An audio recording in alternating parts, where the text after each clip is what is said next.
Bonsoir, la question fait débat depuis longtemps sans qu'aucune réponse formelle puisse être apportée. Il n'empêche, cette étude laisse perplexe.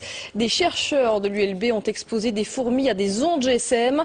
Très vite, les animaux sont non seulement désorientés, mais ils perdent de 50% de leur capacité, un résultat qui donne à réfléchir. Jimmy Méo et Kinerkan. L'expérience peut être réalisée très rapidement. Poser un téléphone portable au milieu d'une société de fourmis et déjà instantanément, les premiers effets sont visibles.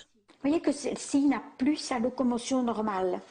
C'est plus faire aller ses pattes, c'est parce qu'elle a été trop longtemps près des ondes. Ça, c'est une ataxie musculaire. Le premier système touché est le système nerveux. Mais le système nerveux, il dirige tout. Il dirige la locomotion, il dirige la perception des signaux émis par les autres, il dirige le comportement, etc. Donc tout est affecté.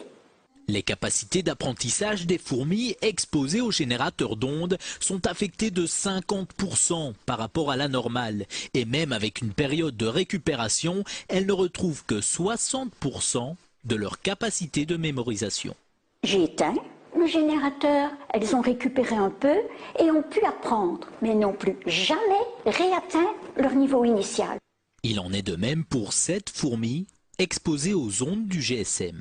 Si on arrête tôt l'expérience, elle va récupérer.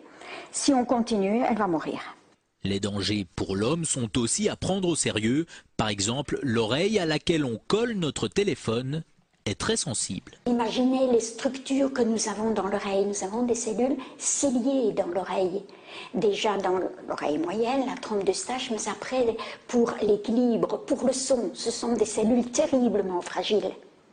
Les conseils, éloignez votre appareil, pas d'utilisation pendant trop longtemps. Et contre les insectes nuisibles, un petit générateur d'ondes pourrait ainsi